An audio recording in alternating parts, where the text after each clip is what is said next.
Welcome to Judy Audiobooks. Judy Audiobooks, an infinity of stories for you. Chapter 2. You Can't Go It Alone. If you want to change the world, find someone to help you paddle. I learned early on in SEAL training the value of teamwork, the need to rely on someone else to help you through the difficult tasks. For those of us who were tadpoles, hoping to become Navy frogmen, a 10-foot rubber raft was used to teach us this vital lesson. Everywhere we went during the first phase of SEAL training, we were required to carry the raft. We placed it on our heads as we ran from the barracks, across the highway to the chow hall. We carried it in a low-slung position as we ran up and down the Coronado sand dunes. We paddled the boat endlessly, from north to south, along the coastline, and through the pounding surf. 7 men, all working together to get the rubber boat to its final destination. But we learned something else on our journey with the raft. Occasionally, one of the boat crew members was sick or injured, unable to give it 100%. I often found myself exhausted from the training day or down with a cold or flu. On those days, the other members picked up the slack. They paddled harder. They dug deeper. They gave me their rations for extra strength. And when the time came, later in training, I returned the favor. The small rubber boat made us realize that no man could make it through training alone. No SEAL could make it through combat alone, and by extension, you needed people in your life to help you through the difficult times. Never was the need for help more apparent to me than 25 years later when I commanded all the SEALs on the West Coast. I was the Commodore of Naval Special Warfare Group 1 in Coronado. A Navy captain, I had by now spent the past several decades leading SEALs around the world. I was out for a routine parachute jump when things went terribly wrong. We were in a C-130 Hercules aircraft climbing to 12,000 feet preparing for the jump. Looking out of the back of the aircraft, we could see a beautiful California day, not a cloud in the sky. The Pacific Ocean was calm, and from this altitude, you could see the border of Mexico just a few miles away. The jump master yelled to stand by. Now on the edge of the ramp, I could see straight down to the ground. The jump master looked me in the eye, smiled, and shouted, "Go! Go! Go!" I dove out the aircraft, arms fully extended and legs tucked slightly behind my back. The prop blast from the aircraft sent me tilting forward until my arms caught the air and I leveled out. I quickly checked my altimeter, made sure I wasn't spinning, and then looked around me to ensure no jumper was too close to me. 20 seconds later, I had fallen to the full altitude of 5,500 feet.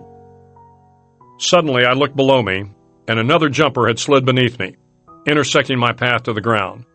He pulled his ripcord, and I could see the pilot chute deploying the main parachute from his backpack. Immediately, I thrust my arms to my side, forcing my head to the ground in an attempt to get away from the blossoming chute. It was too late. The jumper chute popped open in front of me, like an airbag, hitting me at 120 miles an hour. I bounced off the main canopy and spun out of control, barely conscious from the impact.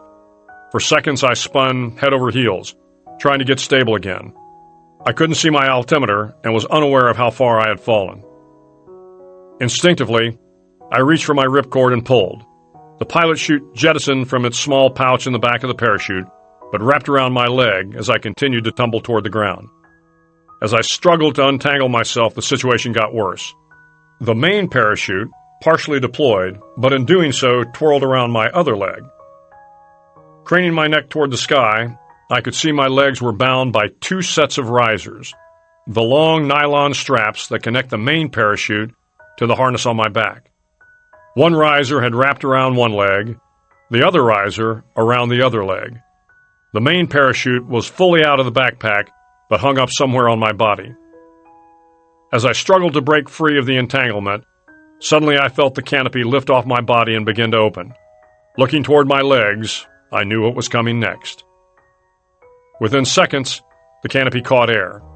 The 2 risers, one wrapped around each leg, suddenly and violently pulled apart, taking my legs with them. My pelvis separated instantly as the force of the opening ripped my lower torso. The 1,000 small muscles that connect the pelvis to the body were torn from their hinges. My mouth dropped open, and I let out a scream that could be heard in Mexico. Searing pain arched through my body, sending waves pulsating downward to my pelvis and upward to my head. Violent, muscular convulsions racked my upper torso, shooting more pain through my arms and legs. Now, like having an out-of-body experience, I became aware of my screaming and tried to control it, but the pain was too intense. Still head down and falling too fast, I turned myself upright in the harness, relieving some of the pressure on my pelvis and back. 1,500 feet. I had fallen over 4,000 feet before the parachute deployed. The good news, I had a full canopy over my head. The bad news, I was broken apart by the impact of the opening. I landed over 2 miles from the drop zone. Within a few minutes, the drop zone crew and an ambulance arrived. I was taken to the trauma hospital in downtown San Diego. By the next day, I was out of surgery. The accident had ripped my pelvis apart by almost 5 inches. The muscles in my stomach had become detached from the pelvic bone, and the muscles in my back and legs were severely damaged from the opening shock.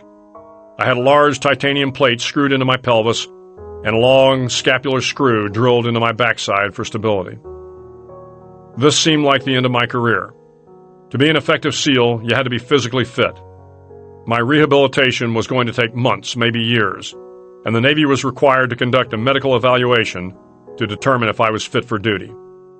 I left the hospital 7 days later, but remained bedridden at my home for the next 2 months. All my life, I had the feeling I was invincible. I believed that my innate athletic abilities could get me out of the most perilous situations. And, up to this point, I had been right. Many times during my career, I had encountered life-threatening incidents. Mid-air collisions in another parachute, uncontrolled descents in a mini-sub, nearly falling hundreds of feet off an oil rig, trapped beneath a sinking boat, demolition that exploded prematurely, and countless more incidents where a split second decided the fate between living and dying. Each time, I had somehow managed to make the right decision, and each time, I was physically fit enough to overcome the challenges before me. Not this time. Now lying in bed, all I felt was self-pity, but that would not last for long. My wife, Georgianne, had been given nursing duties. She cleaned my wounds, gave me the required daily shots, and changed my bedpan. But most importantly, she reminded me of who I was. I had never given up on anything in my life, and she assured me that I was not going to start now. She refused to let me feel sorry for myself. It was the kind of tough love that I needed, and as the days went by, I got better. My friends came by the house, called constantly, and helped with whatever they could. My boss, Admiral Eric Olson, somehow found a way around the policy that required the Navy to conduct a medical evaluation of my ability to continue to serve as a SEAL. His support for me likely saved my career. During my time in the SEAL teams, I had numerous setbacks, and in each case, someone came forward to help me. Someone who had faith in my abilities. Someone who saw potential in me where others might not. Someone who risked their own reputation to advance my career. I have never forgotten those people, and I know that anything I achieved in my life was a result of others who helped me along the way. None of us are immune from life's tragic moments. Like the small rubber boat we had in basic SEAL training, it takes a team of good people to get you to your destination in life. You cannot paddle the boat alone. Find someone to share your life with. Make as many friends as possible, and never forget that your success depends on others.